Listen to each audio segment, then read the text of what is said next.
Hello students, let us continue the discussion on problems of moving charges and magnetism. So sixth one is as follows. A beam of protons moving with a velocity of 4 into 10 to the power of 5 meter per second enters a uniform field of 0.3 Tesla at an angle of 60 degree to the direction of magnetic field. Find the radius of the helical path, pitch of helix. So this is the situation where the particle is entering the field at certain angle 60 degree, not 90 degree, which was the case in the previous problems, isn't it? So far whatever we had was a particle enters the field perpendicular to the field, and hence it undergoes a circular path. It moves in a circular path. But here it is entering the field with an angle of 60 degree, and hence it would be moving in a helical path. So just to give you the idea of how the helical path look like, say this is the direction of velocity with which it enters the field. Okay, like this. Now let this be the direction of magnetic field.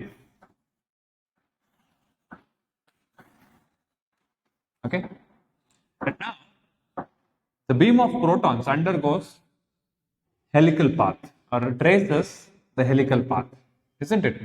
So the angle is 60 degree, and now the field is uniform throughout like this in the entire region, and hence a particle entering the field with an angle of 60 degree will undergo a helical path, right?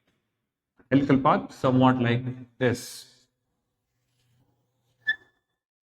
So now if you observe, this velocity has two components. One is horizontal, v cos theta, and the other is vertical, which is v sin theta. These two velocities has their own roles. The component, horizontal component v cos theta, helps for the horizontal motion of the body. Okay, it is the linear motion which is supported by v cos theta. Okay, linear velocity of the body, which remains same. And even the v sin theta here, okay, has its own role. Here v sin theta is helping the body to be in the circular path of the helix. See, if you observe the same pattern, the helix, like this, you'll see a circle, isn't it? The body, any body in circular path needs a velocity, will have certain velocity or say a speed in its path, right?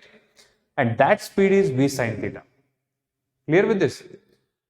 The velocity with which the protons enters has two components, the horizontal and the vertical. If we take like this, horizontal component of the velocity helps for the linear motion, the transitional motion of the particle like this, and v sin theta helps for the rotational motion, okay, the circular path speed. And now we shall go for the interpretation by knowing the radius of the, first going for the radius of the helical path. So now when I say radius of the helical path, okay, the same approach we are going to consider here. The necessary centripetal force for the circular path or circular motion of the body, okay, of the charged particle, here it is proton, is given by the magnetic force, isn't it? We have discussed about it. So it is necessary centripetal force, okay, centripetal force is equal to what? The necessary centripetal force for the motion of the body in the circular path is provided by magnetic force on the charged particle, right? So what is the expression for centripetal force? mv squared by r, right? That is the regular expression. But here v is the total velocity of the particle, out of which only v sin theta is helping the circular motion. Okay, so instead of v, we are going to consider v squared sin squared theta or v sin theta whole squared. Following? Instead of simply v, I have taken v sin theta, because v sin theta helps for circular motion and v cos theta helps for the transitional motion. So it is mv squared or mv sin theta whole square divided by r, mv squared by r, right? That is the centripetal force, is equal to, what is the magnetic force? Expression for magnetic force, we all know that any charge moving in a circular path will have the magnetic force of q v b sin theta, right? Isn't it? Okay. So now where theta is the angle between v and b, that itself is 60 degree according to the given data. Okay. Right. So according to the given data, theta is 60 degree. B, the external magnetic field is 0.3 Tesla, and the velocity of the particle with which it enters is 4 into 10 to the power of 5 meter per second, right? Okay, and now we should get the radius of the circular path, r. Okay, so here one of the v sin theta factor will get cancelled, isn't it? And after that we'll be remaining with m. Okay, one v sin theta will get cancelled. Hence, the expression for r becomes equal to m v sin theta by qb. Okay. The regular expression for mv by qb, right? We have already discussed about that. When the particle enters perpendicular to the field, it is simply mv by qb. R is equal to mv by qb. Right? We have solved problems based on that. But here it's entering with an angle of 60 degree, and hence it has become mv sin theta by qb, okay, from this simple derivation. So now we can substitute the values and simplify. Okay, what is the particle? The particle that is entering here is a proton. So what's the mass of a proton? 1.67 into 10 to the power of minus 27, right? Kg. 1.67 into 10 to the power of minus 27 kg is the mass of a proton. V is 4 into 10 to the power of 5 sin 60 divided by, what is the charge of a proton? Charge of a proton is same as of charge of electron, but it is positive. 1.6 into 10 to the power of minus 19 coulomb. Magnetic field, the external field maintained is 0.3 Tesla.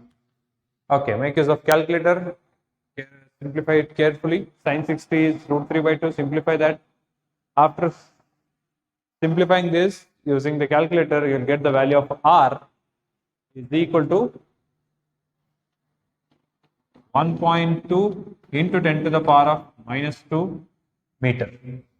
Okay, it's 1.2 into 10 to the power of minus 2 meter or 1.2 centimeter. This is the expression for the radius of the helical path. Okay, so you know what is it now? The radius is, this helix has two kinds of motion. One is transitional, the other is circular. The circular path will have its radius with centripetal force balancing with the velocity or magnetic force, and it also has the transitional path, means the particle is simultaneously moving circularly and transitionally, linearly like this.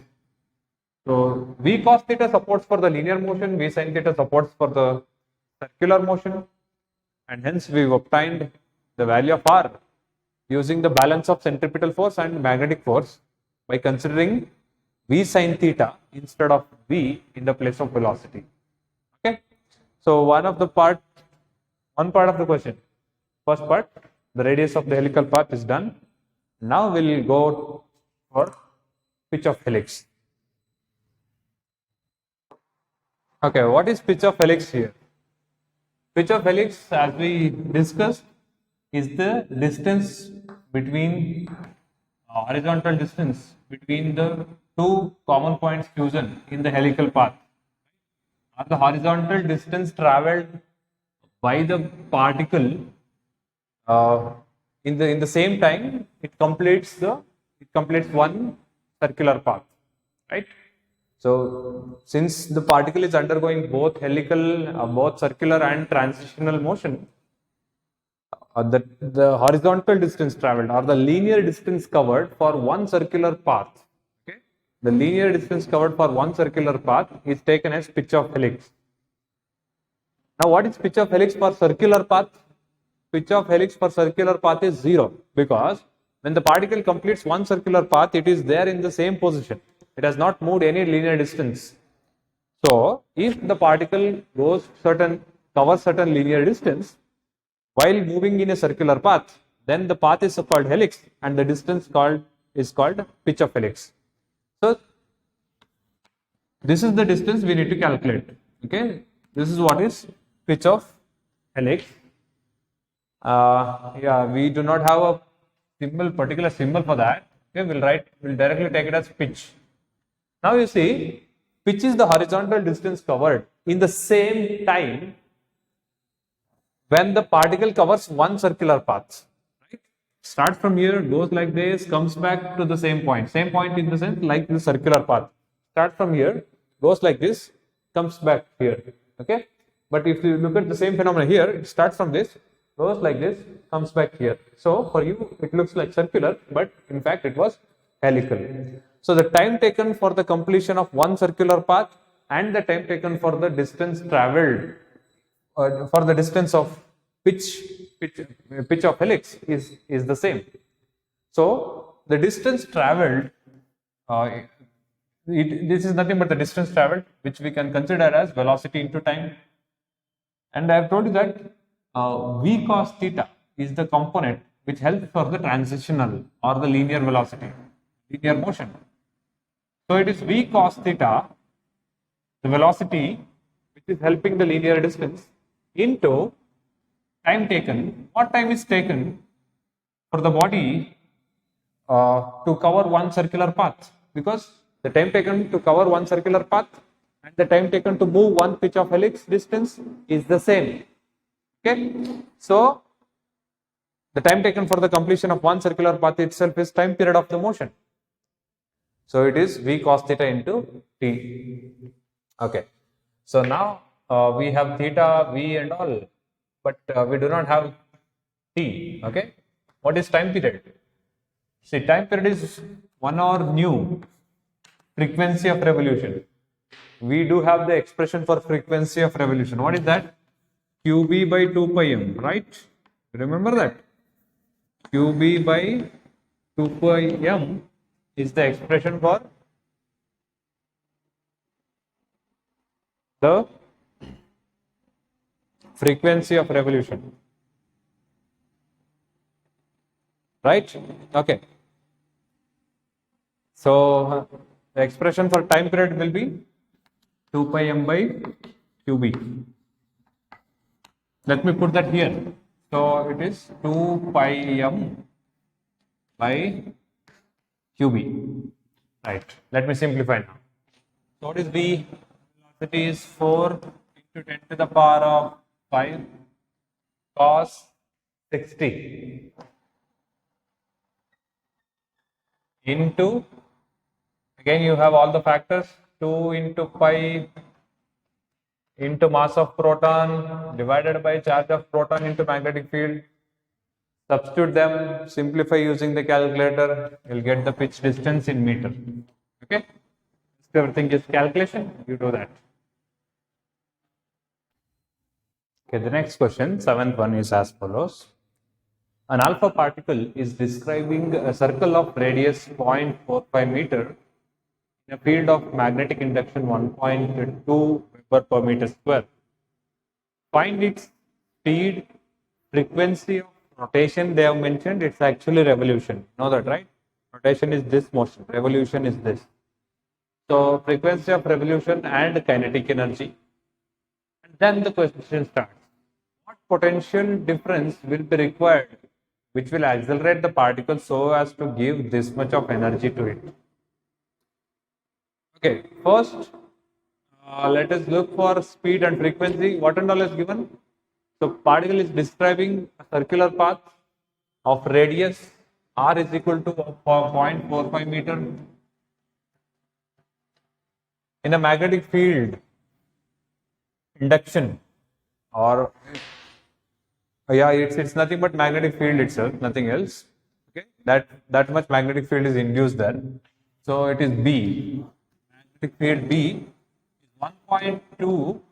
See, Weber per meter square is the other unit of magnetic field. That's nothing else. Okay? Tesla and Weber per meter square both are the units of magnetic field. Okay, you can keep it Weber per meter squared, Weber per meter squared, or Tesla. Both are fine. They are one and the same. There is no conversion factor between them. You can directly take them. Okay. Yeah. Next, what else is given? Mass of the alpha particle is given. Right? Mass of alpha particle is 6.8 into 10 to the power of minus 27 kg. Then charge of the alpha particle is given. How much? 3.2 into 10 to the power of minus 16 coulomb. And what and all are asked to find?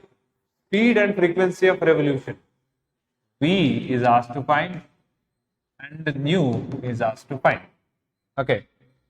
So you just take the expression of R. Okay, the expression of R will help, will have the velocity expression in it, right? So the expression for the radius that we obtained was mv by qb. Now the path prescribed is circular, isn't it? When the path prescribed is circular, the particle must be moving perpendicular to the magnetic field, isn't it? So that makes simply QB to remain here. Okay, I hope you are clear with this. Since the path is circular, theta must be 90. That's why I took R is equal to mv by qb directly. Okay, this is a standard expression which we have derived actually, but the case that we have considered for this is theta is 90 degree. All right, R becomes equal to mass is 6.8 into 10 to the power of minus 27. The velocity has to be found. Yeah, we need velocity. Radius is given now. Let us rearrange the expression for V. So V is equal to QBR by M. Q is there, 3.2 into 10 to the power of minus 16. B is 1.2 Weber per meter square. And R, radius prescribed, is 0.45 meter, divided by mass is 6.8 into 10 to the power of minus 27. Make use of calculator and simplify. You will get the velocity or the speed of the particle in the revolution. And next is frequency of revolution. That is also easy. Okay, I'll do it here itself. The expression for frequency of revolution is nu is equal to mv qb by 2 pi, right? So frequency of revolution is given by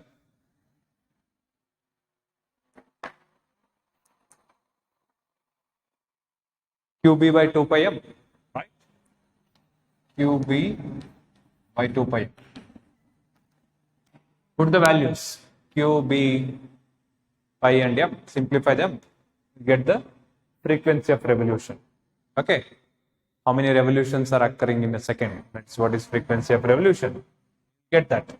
So now you have the velocity expression. You can get the value of velocity and frequency. Okay, you can substitute and simplify. I'm not going to simplify that.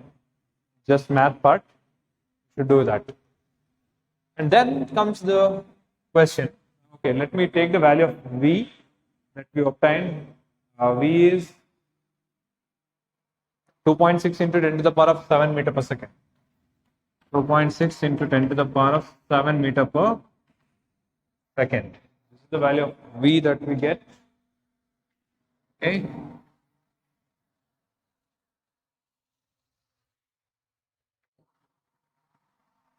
Now, the next part of the question is different. Yeah, we also need the kinetic energy acquired, or the kinetic energy of the body. Quite simple. Half mv squared, right? Kinetic energy is equal to half mv squared. Simplify that. Half mass 6.8 into 10 to the power of minus 27. Velocity 2.6 into 10 to the power of 7 squared. Simplify using the calculator, and hence you'll get the kinetic energy is equal to 14. Okay, in terms of joules, it is 2.3 into 10 to the power of minus 12 joules. 2.3 into 10 to the power of minus 12 joules. Because of calculator, you'll get it. Now, the question in the next part actually belongs to the third chapter. Okay. Now, what potential difference will be required which will accelerate the particle so as to give this much of energy to it? Now we need to accelerate a particle, okay, to this much of energy right from the rest. Okay, so now assume that there is a particle in rest and you have potential difference between 2 points, and the particle accelerates that potential difference region with the potential difference, and hence it gains the velocity and hence gains kinetic energy. So what potential difference is required to get this much of kinetic energy is the question. See, we all know that the kinetic energy required is this much, and hence we should have the same amount of potential energy. The other way to approach it is loss of potential energy. What kind of potential energy? Electrostatic potential energy. Okay, loss of potential energy is equal to gain in kinetic energy of the body. What is the loss of potential energy? Loss of potential energy is potential difference times the charge. Right? Potential difference times the charge. Or we can also take initial potential energy minus potential energy times that itself is potential difference times the charge. Okay.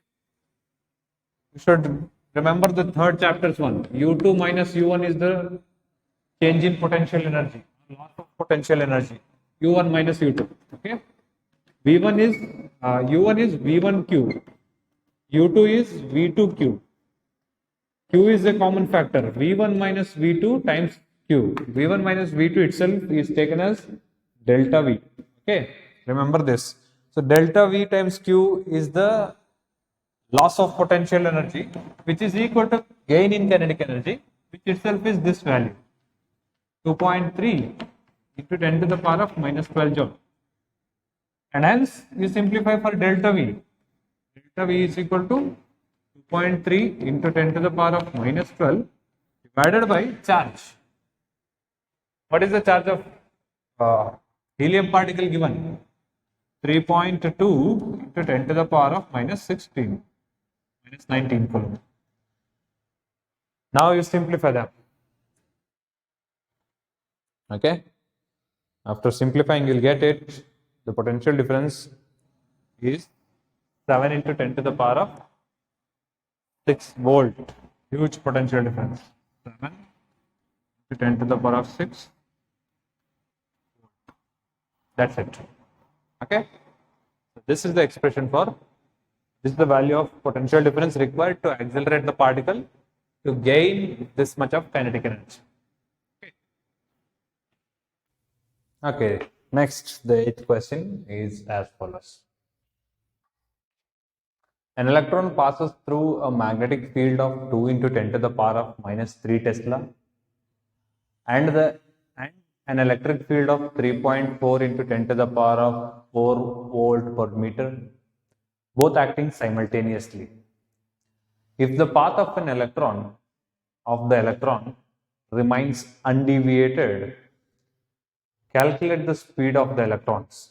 Okay, it's actually a beam of electron. Okay, beam of electron given in the question. An electron beam it is, which means we have bunch of electrons going.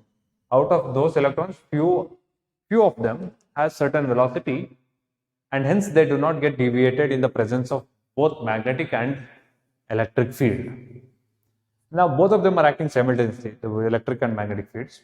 So you should be getting the idea that okay, this question belongs to Lorentz force, and since it is undeviated, so this is somewhat like velocity selector's formula, right? So calculate the speed of the electron. Okay, so okay, then we'll go to the next part later. Let me find the speed of the electrons first. So I hope you are clear with the idea. Here we have both magnetic field and electric field. The path of the electrons will not be deviated only if the magnetic force becomes equal to electric force, right? Which means the electric force becoming equal to QE is equal to magnetic force QVB, and hence the velocity is equal to E by B. What is the electric field given? 3.4 into 10 to the power of 4. Okay, B magnetic field given is 2 into 10 to the power of minus 3. Right? Now, what happens to the velocity? So, velocity is 1.7 into 10 to the power of 7 meter per second. So, this is the velocity of the electron, for which it will not experience any deviation. It will stay in the path.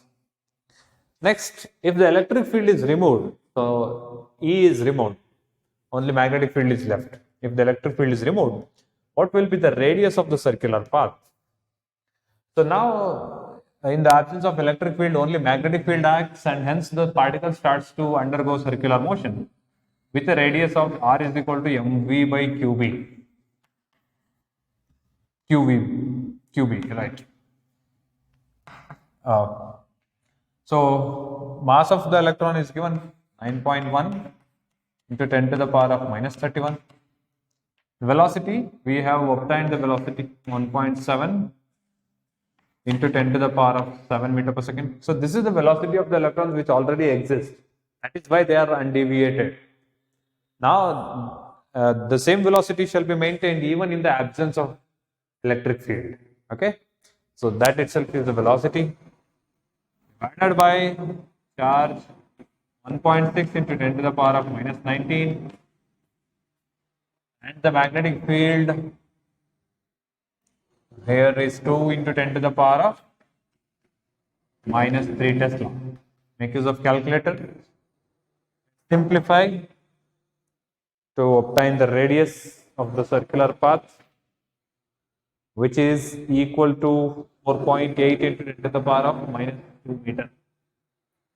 4.8 into 10 to the power of minus 2, or simply 4.8 centimeter. Okay. So this is about the next question, the 8th one. Two parts. One is velocity, the other is radius. Velocity is similar to the concept of velocity selector.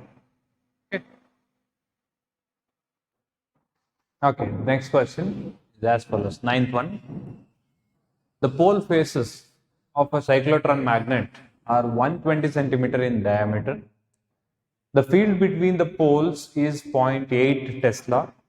The cyclotron is used to accelerate alpha particles. Calculate the kinetic energy in electron volt and the speed of an alpha particle as it emerges from the cyclotron. Also find the frequency of alternating voltage that must be applied to the D's of the cyclotron. The reference, it has made some piece like that. It is actually phase. So, you just remember the construction of cyclotron. See, this is how the cyclotron look like. Right? These are the D's separated by certain gap placed in the external magnetic field. So now you need external magnetic field. How do you get that? You place a magnet here which is of same size as of the combination of these, and the other magnet on the other side, so that there exists a strong magnetic field between those two faces like this. Now what is the shape of the magnet that should be chosen? shape of the magnet that should be chosen is circular and size is same as the combination of these. So what they are actually giving us is this distance. Okay, I hope you follow that. So this distance is 120 centimeter. So what is the radius of the disc then? Okay, so from the given data, radius of the disc is 120 by 2, 60 centimeter, or 60 into 10 to the power of minus 2 meter. Right? That is the radius of the disc, or the maximum radius that can be achieved in the given cyclotron. Right? Okay, now the magnetic field between the poles B is 0.8 Tesla, 0.8 Tesla, right? The cyclotron is used to accelerate alpha particles, which means the mass and charge of alpha particles shall be considered.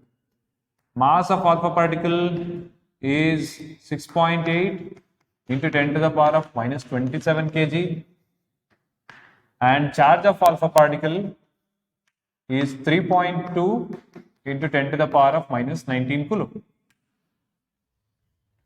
Calculate the kinetic energy in electron volt and the speed of an alpha particle as it emerges from the cyclotron. So, an alpha particle, after going through continuous revolutions, it comes out with certain velocity v. Okay. Now we need the maximum velocity achieved, and hence we can get the kinetic energy. Once we have the kinetic energy, then we can get the same energy, the same kinetic energy in terms of electron volt. So first we shall aim to find the velocity, the maximum velocity achievable. The same expression, radius connected to velocity. Radius is capital R this time. Okay, the maximum velocities for maximum radius. Okay, so R is equal to mv by qb. Here it is V max, maximum velocity achieved. So V max becomes equal to R qb by m. What is R? R is 0.6 meter. What is charge Q? 3.2 into 10 to the power of minus 19 coulomb. What is magnetic field? 0.8 Tesla. Divided by mass of alpha particle is 6.8 into 10 to the power of minus 27. Simplify them. Make use of calculator. You will get the maximum velocity of the revolution, or the velocity with which the particle, the alpha particle, comes out of the cyclotron. So the velocity that we get is 2.3 into 10 to the power of 7 meter per second. 2.3 into 10 to the power of 7 meter per second. So this is the maximum velocity. Now what is maximum kinetic energy? Maximum kinetic energy is half mv squared, right? So it is half into mass is 6.8 into 10 to the power of minus 27 into V is here 2.3 to 10 to the power of 7 squared, whole squared. Simplify them and hence you'll get the kinetic energy. Oh, just a minute.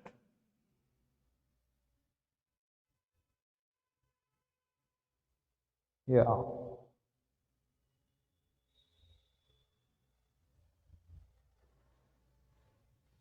Okay.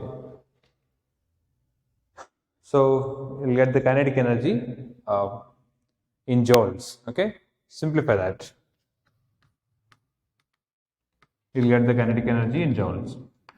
Now, once you have the kinetic energy in joules, okay, what we need is kinetic energy in electron volt, right? So how do we express that? Kinetic energy expressed in electron volt is kinetic energy, okay, kinetic energy expressed in electron volt is equal to kinetic energy in joules, Okay, it is valid for both any kind of energies. Okay, joule to electron volt conversion. Okay, you should remember that. So joule to electron volt conversion, we have already done it in the second chapter. In electron volt is equal to energy in joules, okay, kinetic energy in joules, this value into, or sorry, divided by 1.6 into 10 to the power of minus 19. Okay, simplify them and you will get the energy in electron volt. Okay, and that energy is directly considered here. No problem. It is 11 MeV. Okay, it actually comes 11 into 10 to the power of 6 MeV. Okay, mega or million we say. So 11 MeV, M stands for mega. Okay, that is what is given. Keep the reference just to look at it. But the method that I have taken is different. Okay, this is what is the regular method that we do. Their new formulas are all introduced. No need to worry. Get the velocity first, then get the kinetic energy in joules, and convert that energy in joules to energy in electron volt, and then you'll get the electron expression for kinetic energy in electron volt. The value of kinetic energy in electron volt equal to 11 into 10 to the power of 6 electron volt, which is 11 mega electron volt MeV. Right. One more factor to find, the last factor, which is the alternate frequency of alternating voltage. While explaining the concept of construction and working of cyclotron, I mentioned a point that the frequency of the applied high frequency oscillator or frequency of voltage applied should be equal to the frequency of revolution of the particle in the cyclotron, right? So if we can get the frequency of revolution, we already have the expression for frequency of revolution, right? It is QB by 2 pi m. That itself, the frequency of revolution itself is the frequency of alternating voltage. Okay, put the values of Q, B and M and get the value of new frequency of revolution, which is 0.61 into 10 to the power of 7 hertz. Clear? So I won't be doing the detailed math part. You do that. It's all, you can make use of calculator and do it. Be careful with the powers. That's it. But that's it. Okay, you do that. Do the math part. Right. The next question, 10th, is as follows. A cyclotron's oscillator frequency is 10 megahertz. Okay. Once again, the problem is based on cyclotron. What should be the oscillator frequency is given, which means frequency of revolution. What should be the operating magnetic field for accelerating protons? If the radius of its disk is 60 centimeters, that is one question. B should be found. If the radius of its disk is 60 centimeter, what is the kinetic energy of the proton beam produced by the accelerator? Fine. So here we have frequency of cyclotron given, which is frequency of revolution 10 megahertz. 10 mega is 10 to the power of 6 hertz. So nu is 10 to the power of 7 hertz. What should be the operating magnetic field? B. Okay, what should be B? Okay, we can get B using this much of data, and we are accelerating protons, which means mass of proton is given here. Charge of proton is also given, right? So the expression for nu in terms of B is mv, not mv, qb by 2 pi m, right? Q is charge of proton 1.6 into 10 to the power of minus 19. And from this expression, what we need is B. B becomes equal to 2 pi nu m by Q, right? Nu is here 10 to the power of 7. Let me simply substitute them once. 2 into 3.14 into 10 to the power of 7 into mass of proton 1.67 into 10 to the power of minus 27. Charge of electron, here it is 1.6 into 10 to the power of minus 19 coulomb. That's it. Simplify them all, and hence you will get the magnetic field. Okay. So the value of magnetic field that you'll get after simplifying is 0.655 Tesla. Okay. 0.655 Tesla. Right. So now, if the radius of the DC is 60 centimeter, which means R is equal to 0.6 meter. Next part of the question, 0.6 meter. Okay, what is the kinetic energy of the particle beam produced by the accelerator? Kinetic energy, maximum kinetic energy, half mv squared, where v is the maximum velocity at time. Half m, what is the expression for v? The speed of the maximum speed of the particle in the circular path. The expression for speed shall be obtained using the expression of radius, right? Radius is mv by qb, right? So v becomes qbr by m. So it is qbr, where r is the radius of the disc, which is the maximum radius possible, qbr by m whole square. Again, simplify the values, make use of calculator, and get the value of kinetic energy. Yeah, once you have the value of kinetic energy, the value will be in joules, right? And then you convert that into electron volt by dividing that energy, what you get in joule, by 1.6 into 10 to the power of minus 19 coulomb. You can convert it. Okay, clear? You should do the simplification of this. Thank you.